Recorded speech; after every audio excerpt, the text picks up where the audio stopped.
नमस्कार, मैं शीतल शर्मा और 4 बजे की दमदार डिबेट बात भारत की में आपका बहुत बहुत स्वागत है। आज हम बात करेंगे जम्मू कश्मीर के विधानसभा चुनाव को लेकर, लेकिन आप मेरे पीछे बीजी लगा हुआ है, एक मेरे पीछे बैकग्राउंड लगा हुआ है, उसको देखकर समझ गए होंगे कि आज हम किस विषय पर बातचीत करना चाह रहे हैं। जी हाँ, 3 खानदान वर्सेस नौजवान। ये मैं नहीं कह रहा हूं, ये प्रधानमंत्री मोदी ने आज एक जबरदस्त रैली के दौरान अपने भाषण के जरिए कहा है। जम्मू कश्मीर की राजनीति देश के बाकी राज्यों से बिल्कुल परे है, बिल्कुल अलग है। 2014 के बाद भले ही लंबे समय के बाद ये चुनाव होने जा रहे हों, लेकिन इन चुनावों से पहले जो सरगर्मियां और जो उत्साह लोगों में और राजनीतिक पार्टियों में नजर आ रहा है, वो शायद ही आज तक आपने कभी देखा होगा। उसका प्रमाण जमीन पर है। जिस अंदाज में पिछले कई दिनों से प्रचार प्रसार हो रहा है, ऐसे लग रहा है सभी राजनीतिक पार्टियां अपनी अपनी सरकार बनाने के लिए उत्सुक नजर आ रही है। एक तरफ नेशनल कॉन्फ्रेंस और कांग्रेस का गठबंधन है, लेकिन दूसरी तरफ बीजेपी जम्मू कश्मीर के अंदर दोबारा से सरकार बनाने की कवायद में जुट गई है। और इस रथ की कमान संभालने के लिए खुद प्रधानमंत्री मोदी अब मैदान में कूद चुके हैं। और जम्मू कश्मीर के प्रचार प्रसार को धार देने के लिए प्रधानमंत्री मोदी ने आज जम्मू कश्मीर के डोडा से संदेश दिया है। 2014 की वो बातें मैंने आपको सुनाई भी हैं। 2014 में जब प्रधानमंत्री मोदी ने परिवारवाद पर निशाना साधा था, उन्होंने कहा था कि ये 3 परिवार जो हैं, ये जम्मू कश्मीर को खोखला करने का काम कर रहे हैं और ये 3 परिवार इसी तरह से अब सत्ता में आकर और जम्मू कश्मीर को आगे इसी तरह से जो है वो यहां पर सरकार बनाएंगे। और जैसे प्रधानमंत्री मोदी ने कहा कि और खोखला करने का काम होगा। आज जब डोडा में प्रधानमंत्री मोदी ने संबोधन किया, तो शुरुआत के बाद उन्होंने नेशनल कॉन्फ्रेंस, पीडीपी, कांग्रेस को परिवारवादी बताया। उन्होंने कहा कि यहां पर पहले एक परिवार आता था और दूसरा परिवार जाता था, और वैसे ही पूरे देश को लूटा, जम्मू कश्मीर को लूटा। और कांग्रेस पर भी बहुत कड़े तीर। कांग्रेस को कहा है कि कांग्रेस एक भ्रष्टाचार पार्टी है, भ्रष्टाचारी पार्टी है, कई सारे भ्रष्टाचार हुए हैं। ये तमाम बातें प्रधानमंत्री मोदी ने आज की हैं, लेकिन प्रधानमंत्री मोदी की इन तमाम बातों का वजन क्या है? जमीन पर प्रधानमंत्री मोदी की बातों का कितना प्रभाव और कितना असर देखने को मिलेगा, यह आने वाला वक्त बताएगा। आज हम आपको सुनाएंगे कि आखिर पीएम मोदी ने किस तरह से विपक्ष पर निशाना साधा है और कैसे पीएम मोदी ने इस सियासी भूचाल जो है वो खड़ा कर दिया है। सुनिए। जम्मू कश्मीर का इस बार का विधानसभा चुनाव 3 खानदानों और जम्मू कश्मीर के नौजवानों के बीच में है।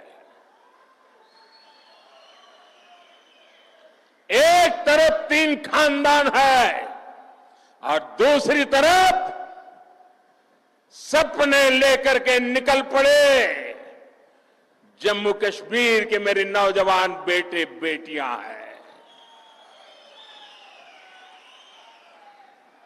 ये 3 खानदान, एक खानदान कांग्रेस का है, एक खानदान नेशनल कॉन्फ्रेंस का है, एक खानदान पीडीपी का है। मैं आपसे कह रहा हूं कि कांग्रेस भारत की सबसे बेईमान और धोखेबाज पार्टी है और कांग्रेस का शाही खानदान भारत का सबसे भ्रष्ट परिवार है। आपको इनसे सावधान रहना है। ये ऐसे लोग हैं जो सरकारी तिजोरी के दम पर चुनाव जीतने के लिए बेईमानी के हथकंडे अपनाते हैं। ये लोग जनता को मुसीबत में डालते हैं। ये अपनी नीतियों के दम पर चुनाव में नहीं जाते। मंत्री जिनका डंका ना सिर्फ देश में बल्कि विदेश में। तो आपने सुना, प्रधानमंत्री मोदी जम्मू कश्मीर के डोडा जिले में पहुंचे थे और डोडा जिले में लगभग 3 जिलों को प्रधानमंत्री मोदी ने वहां से कवर करने की कोशिश की, और जिसमें रामबन है और जिसमें किश्तवाड़ है, और इस पूरे इलाके में जिसे चंद्रभागा घाटी से जाना जाता है, इस नाम से जाना जाता है, वहां पर लगभग 8 सीटें हैं और उन 8 सीटों को साधने का प्रयास बीजेपी की तरफ से किया जा रहा है। लेकिन बीजेपी के सामने चुनौती विपक्ष भी है, नेशनल कॉन्फ्रेंस और कांग्रेस भी एक बड़ी चुनौती दे रहे हैं। वो भी मजबूती से जमीन पर उतर रहे हैं और देखना होगा कि अब जितना भी ये चुनाव होगा, जब प्रकरण होगा 8 अक्टूबर को जब नतीजे सामने आएंगे तो ये परिणाम किसके हित में होंगे। आज की चर्चा इसी पर है। आज की चर्चा भी शुरू करते हैं। मेरे साथ कुछ खास मेहमान जुड़ चुके हैं। रजनी सेठी जी बीजेपी की प्रवक्ता इस वक्त ज्वाइन हो चुकी हैं। दिनेश मल्होत्रा जी हैं राजनीतिक विश्लेषक, वो भी आपके टीवी स्क्रीन पर। और थोड़ी देर में हमारे साथ राजीव सर्राफ जी कांग्रेस से प्रवक्ता, वो भी ज्वाइन हो जाएंगे। लेकिन पहले दो मेहमान मेरे साथ जुड़ चुके हैं। आप दोनों का बहुत बहुत स्वागत है, बहुत बहुत शुक्रिया समय देने के लिए। रजनी जी, मैं आप ही से शुरुआत करना चाहूंगा। रजनी जी, जैसे हम पहले भी जिक्र करते आए हैं, प्रधानमंत्री मोदी का जब दौरा होता है जम्मू कश्मीर का, तो सबसे पहले परिवारवाद ही एक बहुत बड़ा मुद्दा होता है। 2014 में जब पीएम मोदी ने किश्तवाड़ में रैली की थी तो उसमें भी परिवारवाद पर निशाना साधा था और आपको सफलता भी हाथ लगी थी, सरकार भी बनाई थी।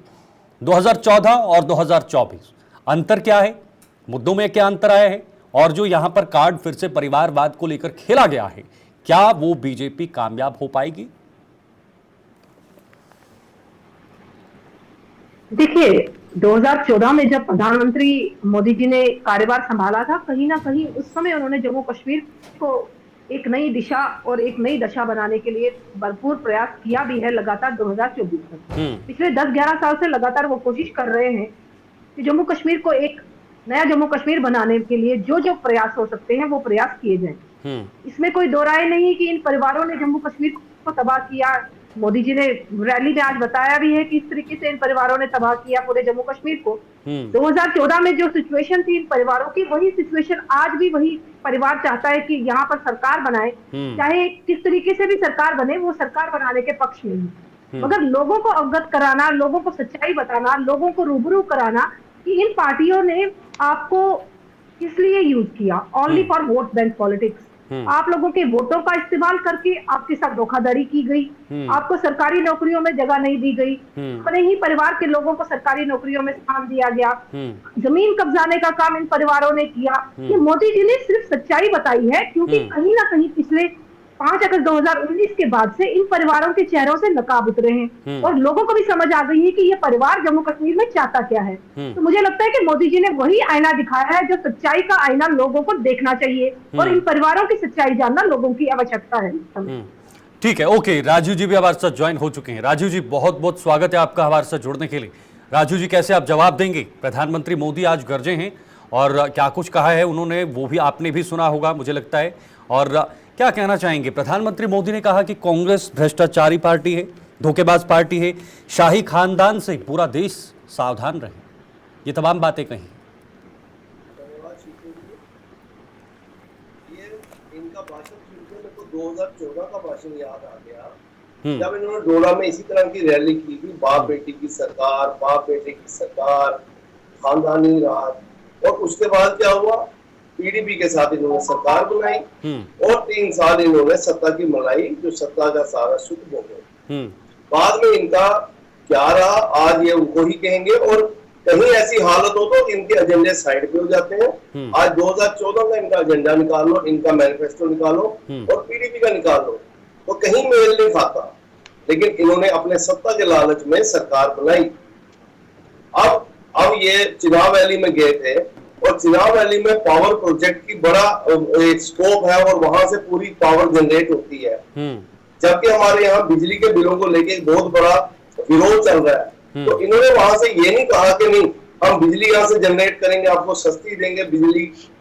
इन्होंने उस पावर की वहां बात ही नहीं की। मतलब तो आपको एक्सपेक्टेशन थी कि उनकी बातें हों। जिनके अपने घर शीशे के हों, वो दूसरे घर पत्थर नहीं फेंकते। मैं ये कह रहा हूँ कि अपने इनकी पिछले 10 साल की सरकार में सिर्फ भ्रष्टाचार के अलावा कुछ नहीं हुआ। लेकिन बात करेंगे कांग्रेस की, अरे भाई 10 साल में क्या किया वो तो बताओ, और आने वाले समय में आप क्या करोगे वो बताओ। ना पिछले 10 साल की बात और 70 साल का हिसाब लाएंगे, एज यूजुअल इनका वही चलता है।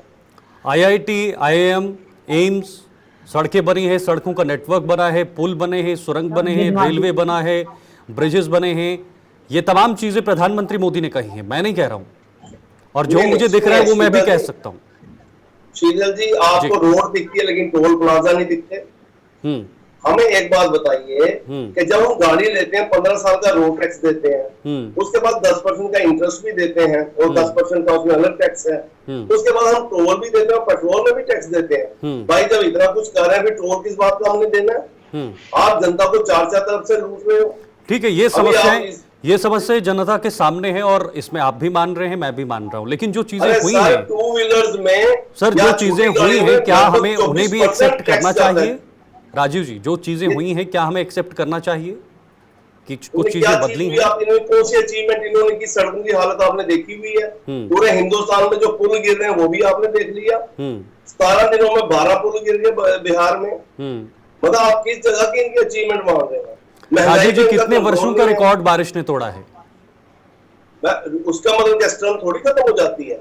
नहीं, मुझे इतना बताइए ना, कितने वर्षों का? आप वो भी तो देखिए ना, कुदरत का कहर भी तो है। मेरी बात, मैं वहीं आ रहा हूँ। जो ये सड़क होती है ना, जब एक बार सड़क बनती है तो इसकी म्याद जो है 25 साल है। यानी ये 25 साल तक सड़क खराब नहीं होनी चाहिए। ठीक है, आज 1 साल में सड़कें खराब हो रही हैं। 25 साल की गारंटी होती है। अगर कोई सड़क बने तो अगर आप टेंडर की कंडीशनों में जाओगे और उसका GFR वगैरह देखोगे तो आपको 25 साल तक ये सड़क खराब नहीं होनी चाहिए। ठीक है, आज इतनी महंगी सड़कें बन रही हैं, उसके बाद एक बारिश नहीं झेल पाती। ठीक है, मैं दिनेश जी के पास जाना चाहूंगा। दिनेश जी, आप प्रधानमंत्री मोदी के भाषण को आज कैसे देख रहे हैं? किस तरह से आप इस पूरे भाषण का एनालिसिस करेंगे? देखिए शीतल जी, सबसे पहले तो आपका बहुत बहुत धन्यवाद। जो मेरे को पैनलिस्ट है, मेरी तरफ से उनको नमस्कार। देखिए मोदी जी ने जो आज पहले सबसे बात है कि सबसे इम्पोर्टेंट बात है कि बीजेपी ने डोडा टाउन को ही क्यों चुना, क्योंकि डोडा टाउन एक सेंट्रल प्लेस है, उन 8 कॉन्स्टिट्यूएंसीज के आगे पीछे घूमता है। वहाँ बीजेपी का बहुत कुछ स्टेक पे है। अगर 2014 की हम बात करें तो बीजेपी ने एक हिस्ट्री क्रिएट की थी, जब डोडा, किश्तवाड़, भद्रवाह सीट जीत कर। ऐसे 1996 में बीजेपी ने रामबन सीट जीती थी, लेकिन उसके बाद 2014 में बीजेपी ने 4 सीटें जीती थी उस बेल्ट में, जिसको चुनाव रीजन कहते हैं। ठीक है, इस बार वहां पे 8 सीटें हुई हैं। 2 सीटें बढ़ी हैं, डोडा ईस्ट बढ़ी है और पाडर नागसनी सीट बढ़ी है। इसलिए बीजेपी की नजर उन 8 में से कम 6 सीटों पर है। इसलिए प्रधानमंत्री की रैली जो है वो डोडा में करवाई गई। प्रधानमंत्री ने जो स्पीच दी है वो एक पॉलिटिकल स्पीच है।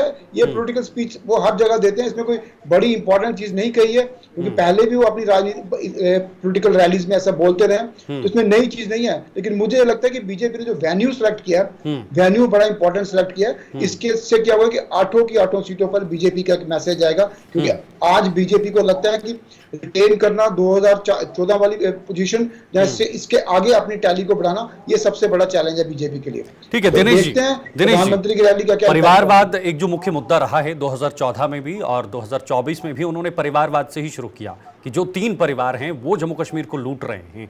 खास तौर पर नेशनल कॉन्फ्रेंस, PDP या फिर कांग्रेस पर भी निशाना साधा है। सीधे सीधे कांग्रेस को कहा है कि कांग्रेस भारत की सबसे बेईमान और धोखेबाज पार्टी है। ये तमाम मुद्दे रखे हैं। संविधान का मुद्दा भी प्रधानमंत्री मोदी ने इसका भी जिक्र किया है कि वो संविधान का सम्मान क्या करेंगे जो जेब में लेकर घूम रहे हैं। ये तमाम चीजें हैं। क्या ये एक पॉलिटिकल, आपने जैसे कहा कि एक पॉलिटिकल भाषण है, क्या ये पॉलिटिकल फायदा बीजेपी को मिलेगा इन सब चीजों से, खास तौर पर जो परिवारवाद का मुद्दा है?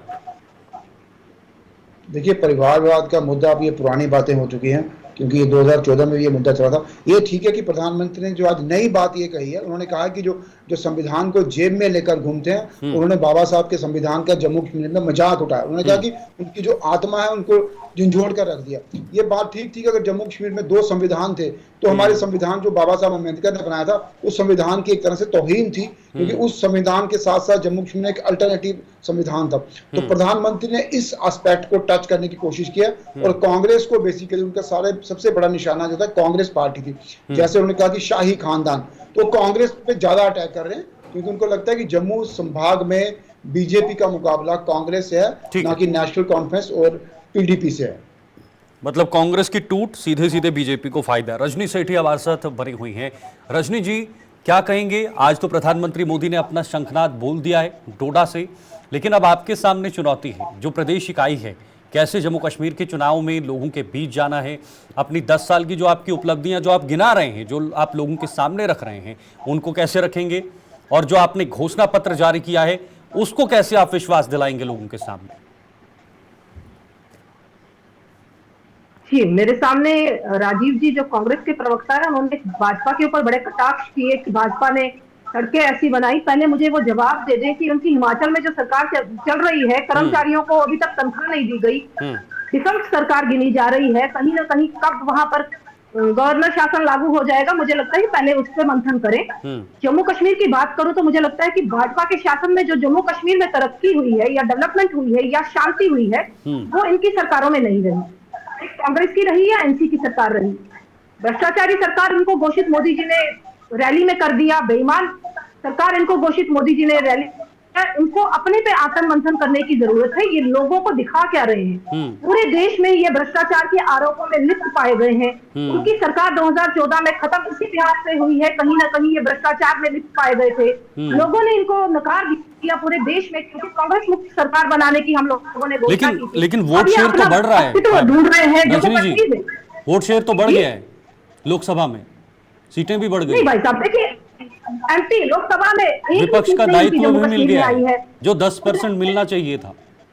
विपक्ष का दायित्व ये अच्छे से निभा ले, मुझे लगता है इनके लिए एक क्रेडिट इन्हीं को जाएगा, मगर विपक्ष का दायित्व भी अच्छे से नहीं निभा पाए हैं।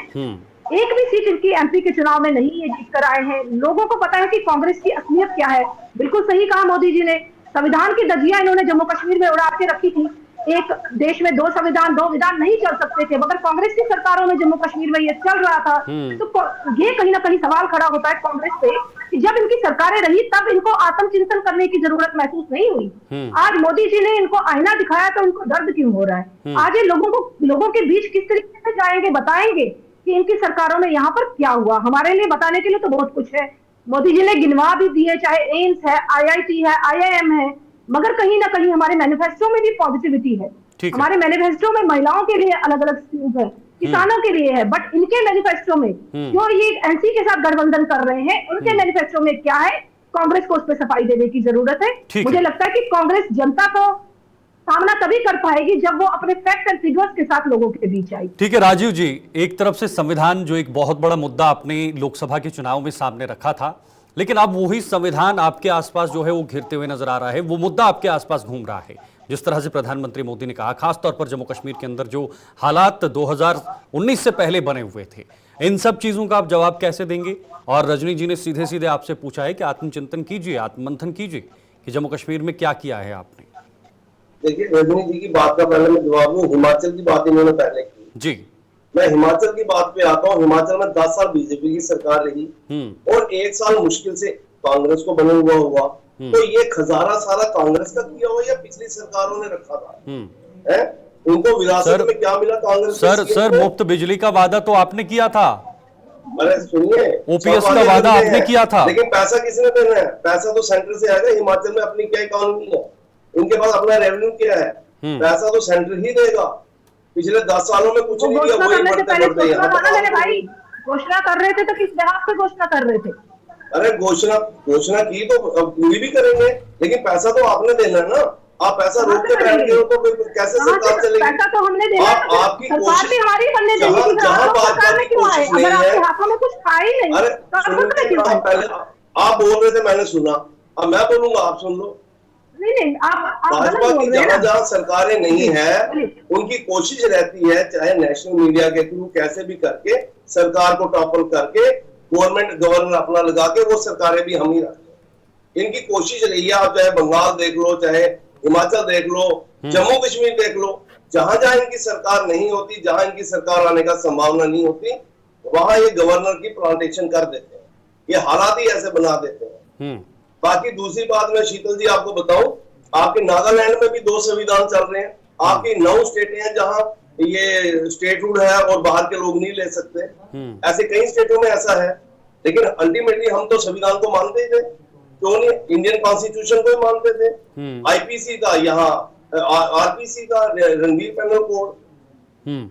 ठीक है, ओके, मैं दिनेश जी से जवाब लूंगा। दिनेश जी, एक बहुत ही इंपॉर्टेंट बात राजीव जी ने कही कि पैसा सेंटर नहीं दे रहा है, तो क्या राज्य सरकारों में सरकार बनने से पहले हर राजनीतिक पार्टी आएगी और घोषणा कर देगी फ्रीबीज एक बहुत बड़ा मुद्दा है। आम आदमी पार्टी ने यह प्रचलन शुरू किया था, दिल्ली से पंजाब पहुंचा, हिमाचल के अंदर चल रहा है, और अब जम्मू कश्मीर में भी इसका कुछ ना कुछ अंश देखने को मिल रहा है। घोषणा पत्रों में नेशनल कॉन्फ्रेंस ने या फिर पीडीपी ने घोषणा पत्र के जरिए फ्रीबीज को बढ़ावा दिया है।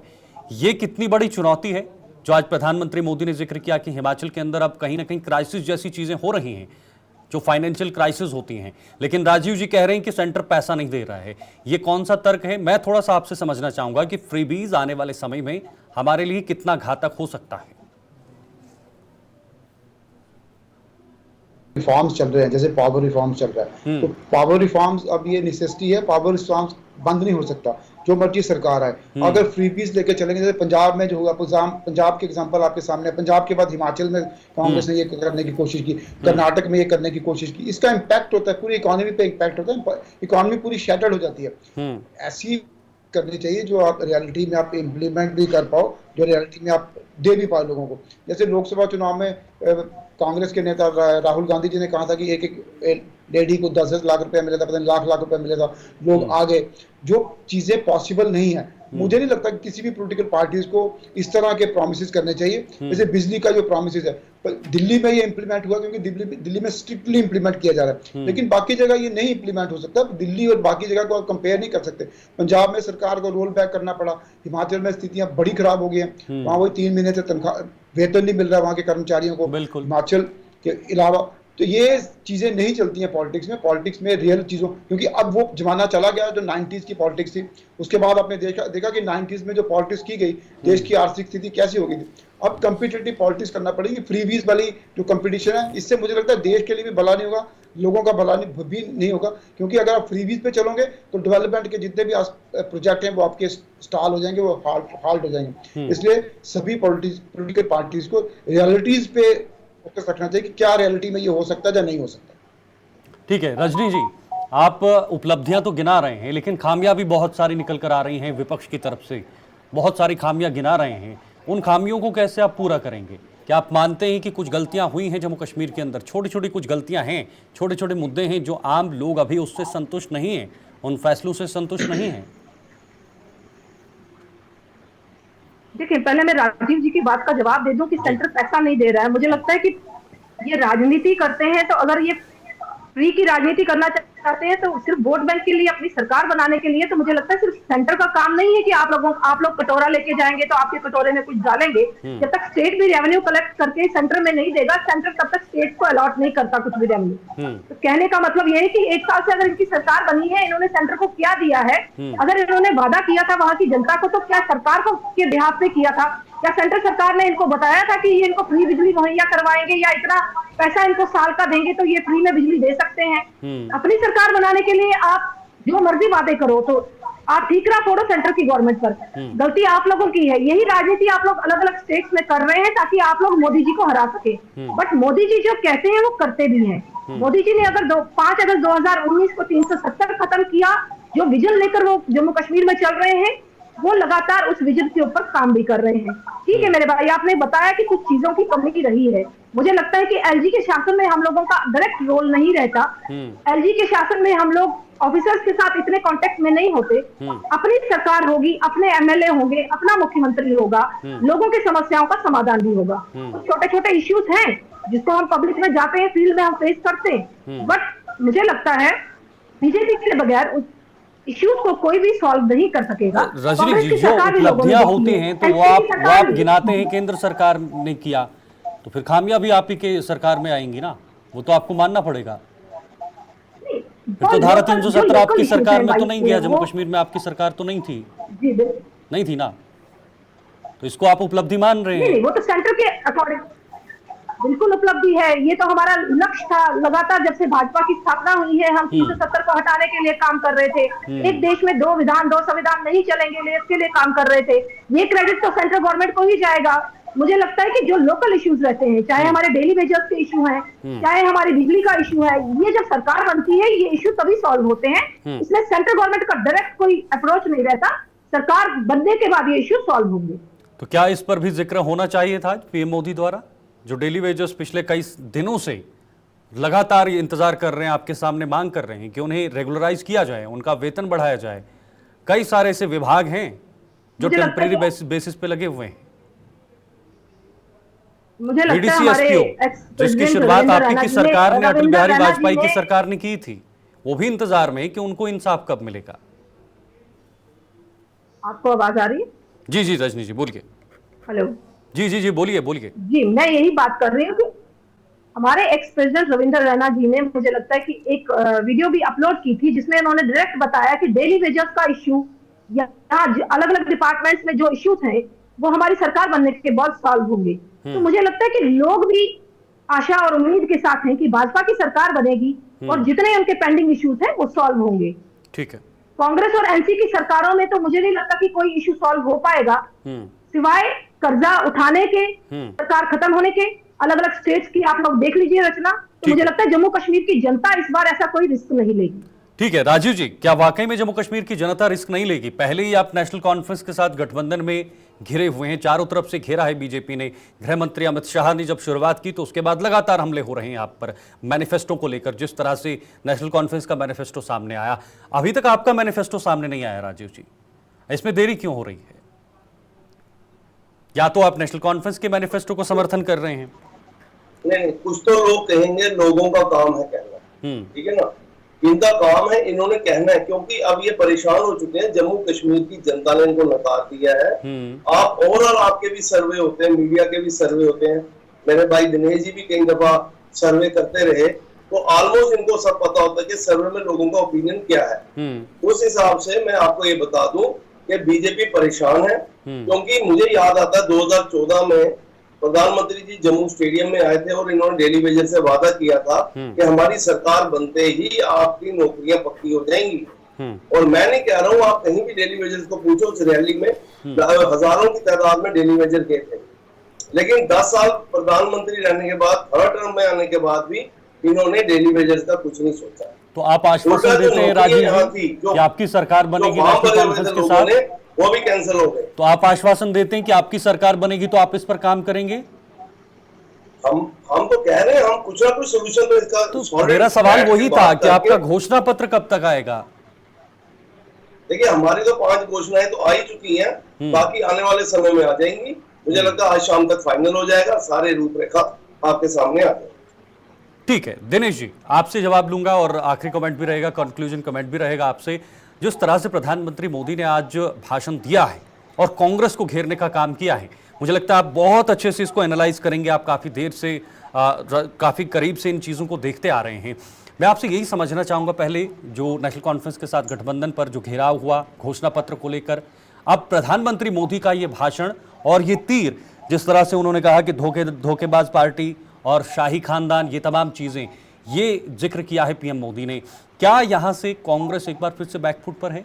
और जो प्रधानमंत्री मोदी ने ये भाषण दिया है, इसका ना सिर्फ चिनाब वैली के अंदर, एंटायर जम्मू कश्मीर में असर देखने को मिल सकता है? देखिए शीतल जी, जैसे मैंने पहले कहा आपको कि बीजेपी का जो टारगेट है वो कांग्रेस है, क्योंकि कुछ सीट्स को छोड़ के बीजेपी का जो डायरेक्ट मुकाबला है वो कांग्रेस के साथ है। अगर जम्मू की 43 सीटें देखें तो बीजेपी का सारा फोकस जम्मू की 43 सीटों पर है। और बीजेपी को ये मालूम है, बीजेपी की जो पॉलिसी मेकर हैं, जब बीजेपी की जो इंटेलेक्ट लोग बैठे, उनको लगता है कि हम कांग्रेस को अगर टारगेट करेंगे, खासतौर नेशनल कॉन्फ्रेंस के मैनिफेस्टो के थ्रू अगर हम कांग्रेस को टारगेट करते हैं तो कांग्रेस बैकफुट पे जाती है। जब कांग्रेस बैकफुट पे जाती है तो बीजेपी को मौका मिलता है कि बीजेपी एग्रेसिव अप्रोच अपना के कांग्रेस को पूरा डिफेंसिव कर दे, ताकि जम्मू प्रोविंस की मैक्सिमम सीटें लेकर बीजेपी एक बड़ी फोर्स बन के उभरे। आपने देखा कि कांग्रेस, सबसे बड़ी गलती कांग्रेस ने ये कि चुनाव के एक दिन विधान नामांकन पत्र भरने के एक दिन पहले कांग्रेस ने अपना लिस्ट जारी की। अब कांग्रेस ने अभी तक अपना मैनिफेस्टो जारी नहीं किया, जैसे आप कह रहे हो। कांग्रेस मुझे लगता है कि सेल्फ गोल करती जा रही है और बीजेपी को इसका फायदा होता जा रहा है। ठीक है, बीजेपी को फायदा मिल सकता है, ये तो आने वाला वक्त बताएगा। बहुत बहुत शुक्रिया आपका रजनी जी, आपका भी शुक्रिया, राजीव जी आपका भी शुक्रिया, और दिनेश जी आपका भी बहुत बहुत शुक्रिया हमारे साथ जुड़ने के लिए इस खास विषय पर। देखिए आज प्रधानमंत्री मोदी ने किस तरह से विपक्ष पर तीर जड़े हैं, खानदान या नौजवान, यानी खानदान वर्सेस नौजवान रखा है। पीएम मोदी ने साफ कहा कि एक तरफ खानदान है, 3 खानदान है, और दूसरी तरफ जम्मू कश्मीर का नौजवान है।